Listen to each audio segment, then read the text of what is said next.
नमस्कार मित्रों, जैसा कि आप मेरे सामने थंबनेल लगा हुआ देख रहे हैं, आज हम लोग मिशन एसएससी जीडी, जो कि आपको जानकारी होगी, हम सबको जानकारी है कि लगभग 40 दिन इस समय बचे हैं एसएससी जीडी के लिए।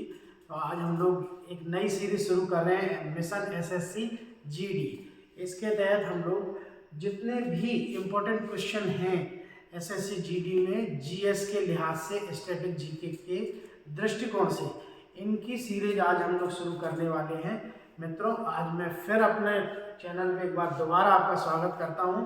आशा करता हूं कि आप सब अच्छे होंगे। चलिए, टाइम वेस्ट ना करते हुए हम लोग अपनी क्लास शुरू करते हैं। चलिए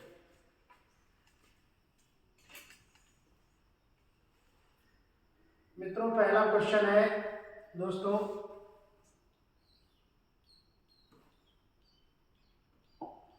निम्नलिखित में से नमक का रासायनिक सूत्र क्या है? निम्नलिखित में से नमक का रासायनिक सूत्र क्या है या रासायनिक नाम क्या है? यहाँ पर उन्होंने नाम पूछा है, रासायनिक नाम क्या है? आपको मैं बता दूं कि नमक जो है हमारा बड़ा एसेंशियल पार्ट है हमारी लाइफ का। नमक जो है उसको हम रासायनिक नाम से जानते हैं, उसका नाम है सोडियम क्लोराइड, यानी कि NaCl। और तीन ऑप्शन के बारे में मैं थोड़ा सा आपसे चर्चा करता हूं। सोडियम बाइकार्बोनेट, देखें दोस्तों जरा, सोडियम बाइकार्बोनेट, सोडियम बाइकार्बोनेट जो होता है NaHCO3। दोस्तों, सोडियम बाइकार्बोनेट को हम एक बड़े सामान्य नाम से जानते हैं, इसको जानते हैं हम लोग खाने का सोडा, जानते हैं हम लोग इसको खाने के सोडा के नाम से। मैं आपको बता दूं, इसको सोडियम बाइकार्बोनेट और सोडियम कार्बोनेट में हमेशा बच्चों को कंफ्यूजन होता है, तो इसको भी थोड़ा समझ लेते हैं। सोडियम कार्बोनेट जो होता है वो हमारा होता है धावन सोडा, सोडियम कार्बोनेट होता है हमारा धावन सोडा, यानी कि वॉशिंग पाउडर, धावन सोडा, इसको बोलते हैं धावन सोडा, यानी कि जिससे हम कपड़े धोते हैं। तो इसका रासायनिक सूत्र है Na2CO3 × 10H2O। दोस्तों, सोडियम कार्बोनेट और सोडियम बाइकार्बोनेट में हम लोगों को कंफ्यूजन होता है। मैं आपको एक बड़ा सरल सा तरीका बताता हूँ इसको, इन दोनों में डिफरेंस करने का। हम लोग सोडा तो जानते हैं, लेकिन कभी कंफ्यूजन होता है कि ये खाने का सोडा कौन सा है, धावन सोडा कौन सा है। तो सोडियम बाइकार्बोनेट को हम कहते हैं खाने का सोडा, खाने का सोडा। देखिए मित्रों जरा, सोडियम बाइकार्बोनेट और सोडियम कार्बोनेट अंतर कैसे समझेंगे? बाई खाना बनाती है तो इसको कहेंगे खाने का सोडा, बाई खाना बनाती है तो इसको कहेंगे बाई खाना बनाती है, यानी ये खाने का सोडा है। और सोडियम कार्बोनेट है जो, वो है धावन सोडा, यानी वॉशिंग पाउडर। चौथा ऑप्शन है, इसके बारे में भी थोड़ा मैं आपको जानकारी देता हूँ। सोडियम थायोसल्फेट को हम लोग कहते हैं हाइपो, सोडियम थायोसल्फेट को कहते हैं हम लोग हाइपो, और इसका काम है फोटोग्राफी में फिक्सर के रूप में इसका प्रयोग किया जाता है। फोटोग्राफी में फिक्सर के रूप में इसका प्रयोग किया जाता है। मित्रों, आगे बढ़ते हैं हम लोग नए क्वेश्चन की तरफ, अगले क्वेश्चन की तरफ। मनुष्य में घेंगा रोग किसकी कमी से होता है? दोस्तों, मनुष्य में घेंगा रोग किसकी कमी से होता है? देखिए, मैं आपको बता दूं, आपने टीवी वगैरह में भी, ऐड में भी सुना है कि मेरा आयोडीन युक्त नमक। तो मैं आपको बता दूं कि दोस्तों, मनुष्य में जो घेंगा रोग है वो आयोडीन की कमी से होता है। जब भी हमारे नमक में, खाने के नमक में आयोडीन की कमी होती है या हमारे खाने में आयोडीन की कमी होती है, वो उससे घेंगा रोग होता है। मैं आपको बता दूं, घेंगा रोग को हम ग्वाइटर कहते हैं अंग्रेजी में, इसको हिंदी में एक नाम और है कंठमाला। इसको अंग्रेजी में कहते हैं ग्वाइटर और हिंदी में कहते हैं कंठमाला। ये जो गले में इस तरह से आपको किसी किसी में सूजन नज़र आती है, स्वेलिंग नज़र आती है मित्रों, उसी को हम कहते हैं घेंगा रोग। घेंगा जो होता है ग्वाइटर या कंठमाला, इसको हम आयोडीन की कमी से ये रोग होता है।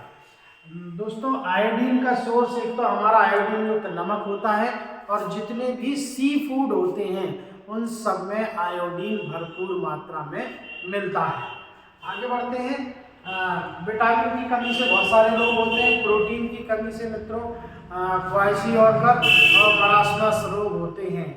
और आगे बढ़ते हैं, इसी तरह से जिंक की कमी से भी बहुत थोड़ी मात्रा की ज़रूरत होती है, जिंक की कमी से भी बॉडी में कुछ रोग या कुछ डिजीज होती है। आगे बढ़ते हैं।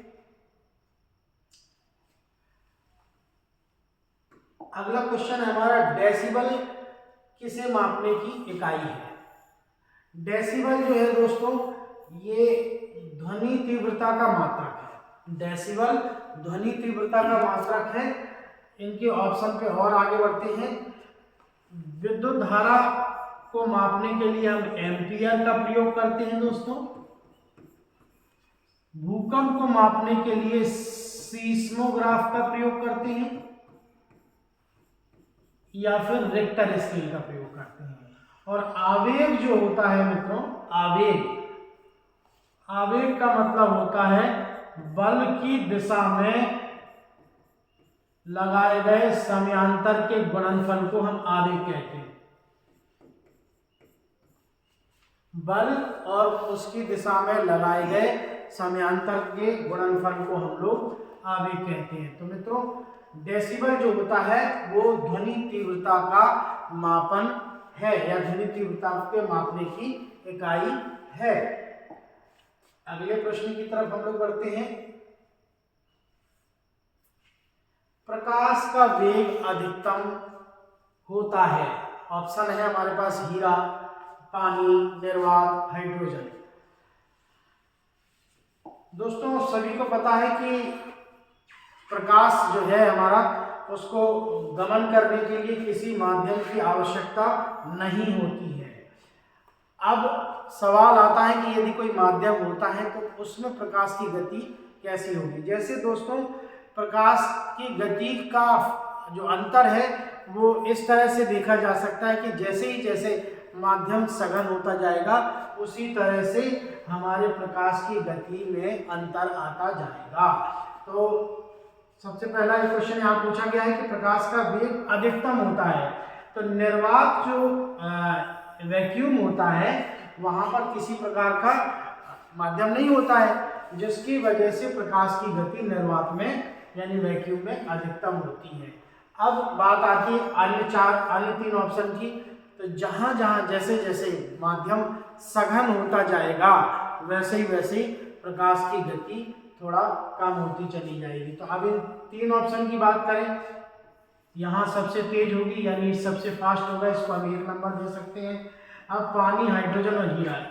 हाइड्रोजन दूसरे नंबर पर, पानी तीसरे नंबर पर और हीरा चौथे नंबर पर। अगर ये पूछता कि इनको आप क्रम से लगाएं कि ये इनमें प्रकाश की गति निम्न में से क्रमशः कैसी होगी, तो सबसे ज़्यादा गति होगी निर्वात में, फिर हाइड्रोजन में, फिर पानी में और फिर अंततः हीरे में। आगे बढ़ते हैं दोस्तों अपने अगले प्रश्न की तरफ।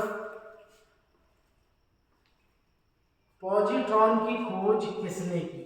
अगला हमारा प्रश्न है, बहुत इंपॉर्टेंट प्रश्न है, बड़ा कॉमन सा प्रश्न है लेकिन ज़्यादातर एग्जाम्स में पूछा जाता है। तो पॉजिट्रॉन की खोज किसने की? मित्रों आपको बता दूं कि इलेक्ट्रॉन के जैसा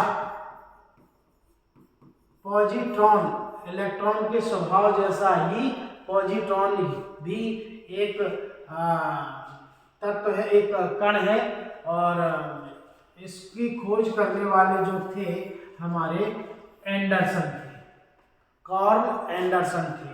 आपको बता दूं कि रदरफोर्ड ने प्रोटॉन की खोज की थी। दरअसल में प्रोटॉन की खोज करने वाले गोल्डस्टीन थे और उनका नामकरण और उसको जो प्रसारित करने वाले थे वो रदरफोर्ड थे, इसीलिए प्रोटॉन के वास्तविक खोजकर्ता इन्हीं को माना गया है। थॉमसन जो है वो इलेक्ट्रॉन के खोज करने वाले थे, इलेक्ट्रॉन, और चैडविक जो थे वो न्यूट्रॉन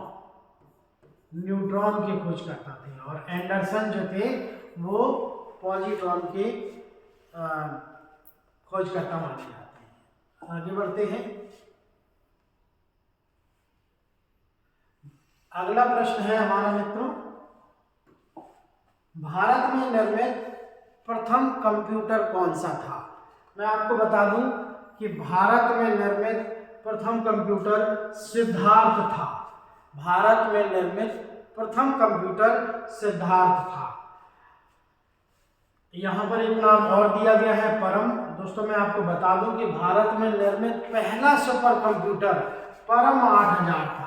पहला सुपर कंप्यूटर परम 8000 था, जिसे भारत का पहला सुपर कंप्यूटर कहा जाता है। आगे बढ़ते हैं दोस्तों अपने अगले प्रश्न की तरफ। राष्ट्रीय गान जन गण मन को सबसे पहले कब और कहां गाया गया?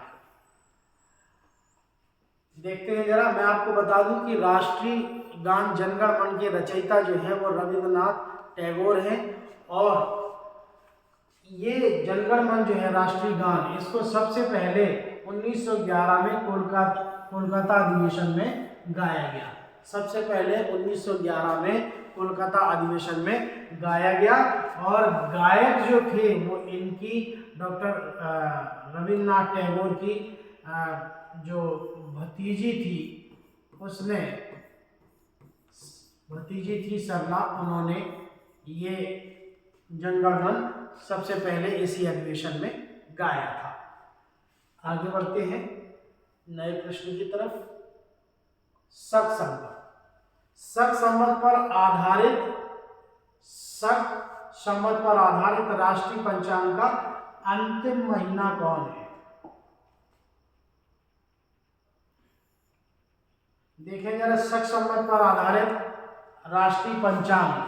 मित्रों आपको बता दूं कि हमारा जो राष्ट्रीय पंचांग है, जो हमारा हिंदू कैलेंडर है, वो शक संवत पर आधारित है, और जो राष्ट्रीय पंचांग के जो हिंदू महीने हैं वो शक संवत पर आधारित है। शक संवत की शुरुआत 78 ईस्वी सन में कनिष्क द्वारा की गई। कनिष्क द्वारा 78 ईस्वी सन में कनिष्क द्वारा की गई। और दोस्तों ये जो शक संवत आधारित राष्ट्रीय पंचांग का अंतिम महीना है वो है फाल्गुन। अंतिम महीना है फाल्गुन, जो हमारे फरवरी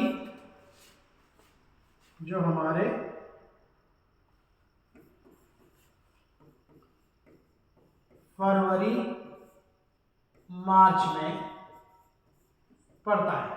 फरवरी मार्च में अंतिम महीना, राष्ट्रीय पंचांग का अंतिम महीना शक संवत पर आधारित फाल्गुन पड़ता है, और शक संवत का प्रारंभ 78 ईस्वी सन में कनिष्क द्वारा की गई। आगे बढ़ते हैं। खेलों के क्षेत्र में दिए जाने वाले सबसे उत्कृष्ट पुरस्कार। दोस्तों मैं आपको बता दूं कि भारत में, हमारे इंडिया में खेलों के क्षेत्र में राजीव गांधी खेल रत्न पुरस्कार जो है वो सबसे बड़ा खेल रत्न पुरस्कार है। आपको बता दूं कि राजीव गांधी खेल रत्न पुरस्कारों की शुरुआत 1991-92 में की गई थी। राजीव गांधी खेल रत्न पुरस्कारों की शुरुआत 1991-92 में की गई थी, और इस पुरस्कार को प्राप्त करने वाले पहले प्राप्तकर्ता जो थे वो शतरंज के ग्रैंड मास्टर विश्वनाथन आनंद थे। कौन थे? विश्वनाथन आनंद थे। विश्वनाथन आनंद जो थे वो इस अवार्ड को, राजीव गांधी खेल रत्न अवार्ड को प्राप्त करने वाले पहले अवार्डी थे, और वर्तमान में 2021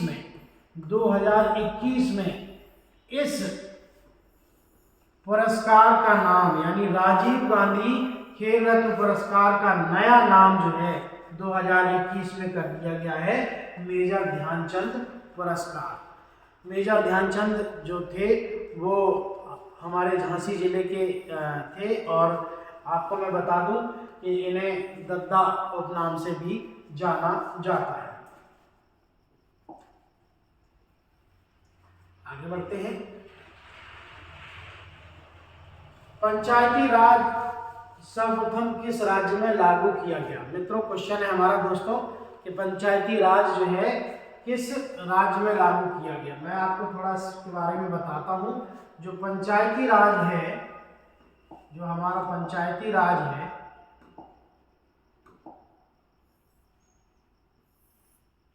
वो तत्कालीन प्रधानमंत्री जवाहरलाल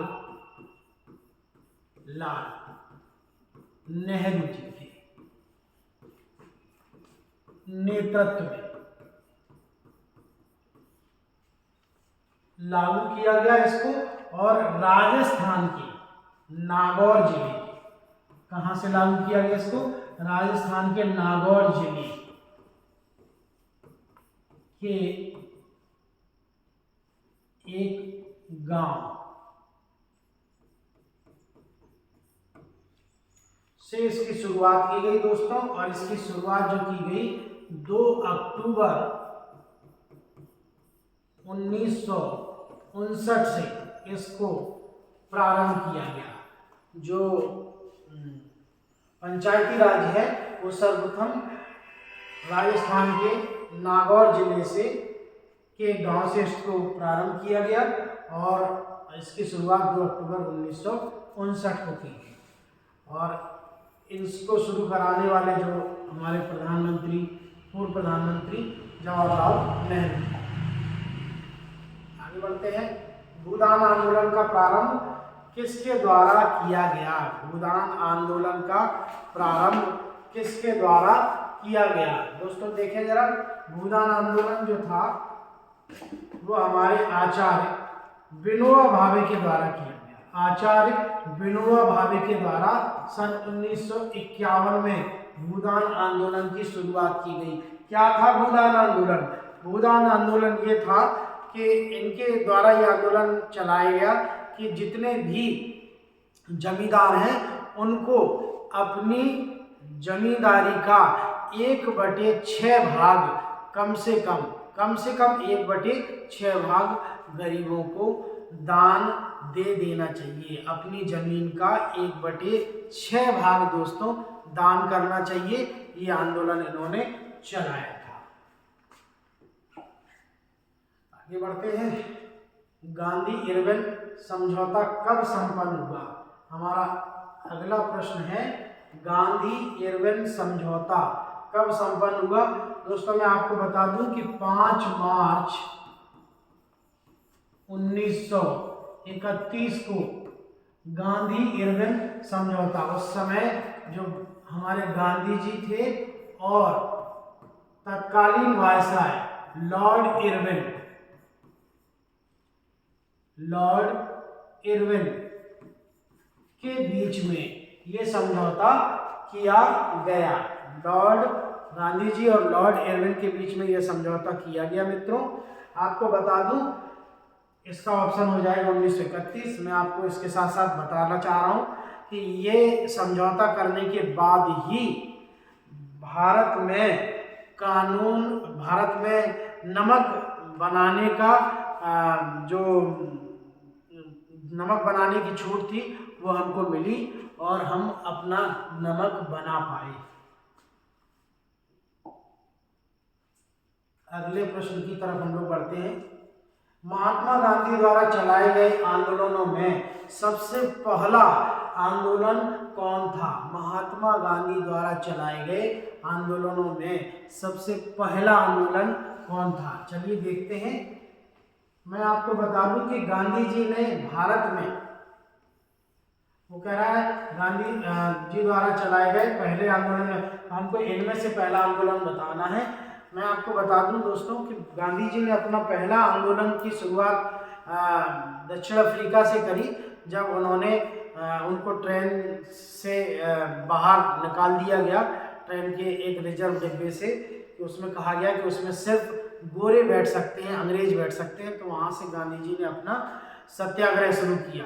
लेकिन भारत में जब 1915 में गांधी जी आए, भारत में 1915 में जब गांधी जी आए तो अपना पहला आंदोलन 1917 में चंपारण आंदोलन शुरू किया। लेकिन चूंकि यहाँ पूछा गया कि इन आंदोलनों में से सबसे पहला आंदोलन कौन सा था, तो आपको बता दूं दोस्तों, असहयोग आंदोलन 1920 में प्रारंभ किया गया। सविनय अवज्ञा आंदोलन 1930 में इसकी शुरुआत की गई। भारत छोड़ो आंदोलन, जिसके बाद हमें फाइनली आज़ादी मिली 1942 में, 8 अगस्त 1942 में। और अहमदाबाद मिल मजदूरों का जो आंदोलन था, जिसमें गांधी जी का पूरा सहयोग था, इसको शुरुआत किया गया था 1918 में। तो अपने विकल्प के जरिए हम देख रहे हैं कि इनमें जो सबसे पहला आंदोलन गांधी जी ने किया था वो था अहमदाबाद मिल मजदूर आंदोलन 1918 में। आगे बढ़ते हैं दोस्तों अपने नए प्रश्न की तरफ। सम्मिलित कीजिए। एक तरफ दोस्तों लिया गया है शासक और दूसरा तरफ से संबंधित हमको वंश दिए गए हैं। तो एक तरफ शासक है, दूसरी तरफ वंश है। देखते हैं जरा, इनको मिलाते हैं, इनका मिलान करते हैं मित्रों, क्या होगा। बिंबिसार देखते हैं। बिंबिसार जो था शासक, वो हर्यक वंश के शासक थे। कालाशोक जो थे, देखें जरा, जो कालाशोक जो थे हमारे शिशुनाग वंश के शासक थे। महापद्म नंद, चूंकि नंद लगा है यहाँ पर, तो यहाँ नंद वंश के शासक थे ये। और बिंदुसार जो थे वो मौर्य वंश के एक प्रतापी शासक थे। इसका मतलब है कि इनको हम 1 लिखेंगे, इसको नंबर 2 देंगे, इसको नंबर 4 देंगे, इसको नंबर 3 देंगे। इस तरह से 1 2 4 3 हो जाएगा। तो 1 2 4 3 हमारा ऑप्शन है, 1 2 4 3 ऑप्शन हो जाएगा मित्रों बी। आगे बढ़ते हैं। जैन धर्म और बौद्ध धर्म दोनों का उपदेश, जैन धर्म और बौद्ध धर्म दोनों का उपदेश किसके शासनकाल में दिया गया। आपको बता देता हूं कि जैन धर्म और बौद्ध धर्म दोनों के उपदेश जो थे वो बिंबिसार के शासनकाल में, हर्यक वंश के जो शासक था बिंबिसार, उनके शासनकाल में जैन धर्म और बौद्ध धर्म दोनों के उपदेश दिए गए। किसके शासनकाल में दोस्तों? बिंबिसार के शासनकाल में। ये किस वंश का शासक था? ये थे हर्यक वंश के शासक। हर्यक वंश के शासक थे। आगे बढ़ते हैं अपने अगले प्रश्न की तरफ। निम्नलिखित में से किसने 1857 की लड़ाई में भाग नहीं लिया?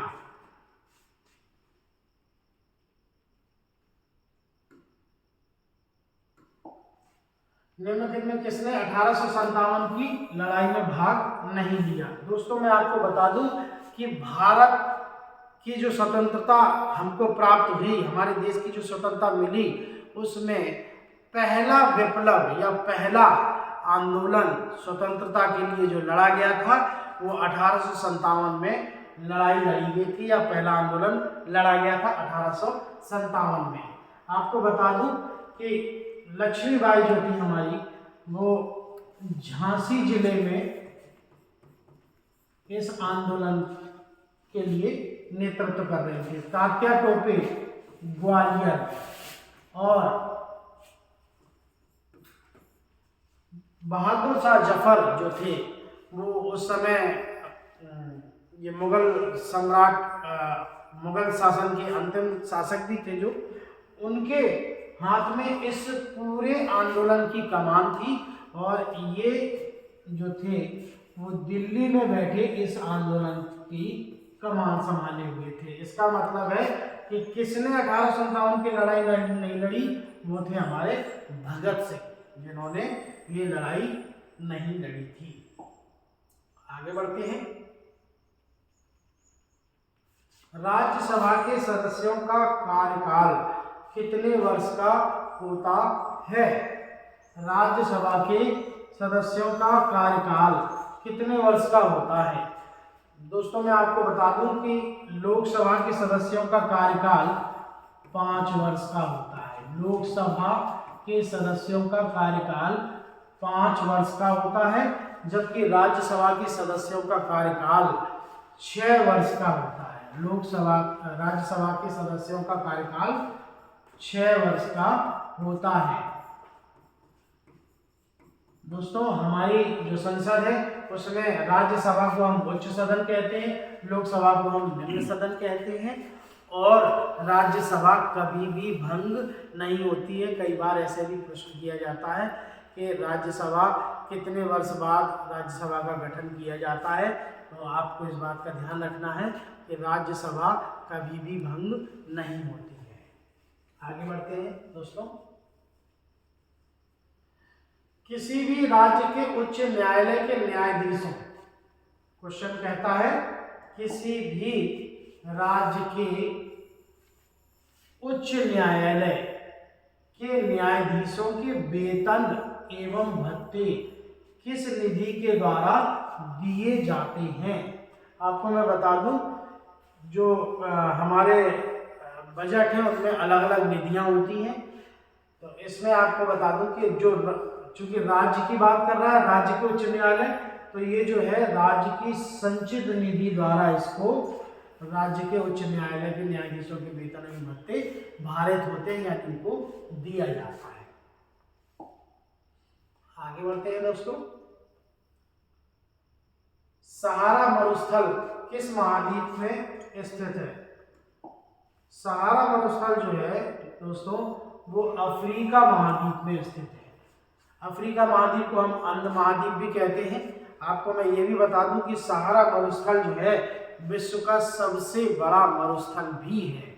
विश्व का सबसे बड़ा मरुस्थल का तमगा सहारा मरुस्थल को ही मिला है, और ये मित्रों दोस्तों ये अफ्रीका महाद्वीप में स्थित है। आगे बढ़ते हैं हम लोग आज के अपने अगले क्वेश्चन की तरफ। 7 देशों में सबसे घना आबाद देश कौन सा है? 7 देशों में घना आबाद का मतलब ये हुआ कि यहाँ का घनत्व जो है, जनसंख्या घनत्व, जनसंख्या घनत्व सर्वाधिक है। तो आपको मैं बता दूं कि 7 देशों की कुल 8 सदस्य हैं, और उन 8 सदस्यों में जो सर्वाधिक जनघनत्व वाला देश है वो बांग्लादेश है। दोस्तों जो सर्वाधिक जनघनत्व वाला जो देश है वो बांग्लादेश है। मैं आपको ये भी बता दूं कि बांग्लादेश जो है वो दक्षिण एशिया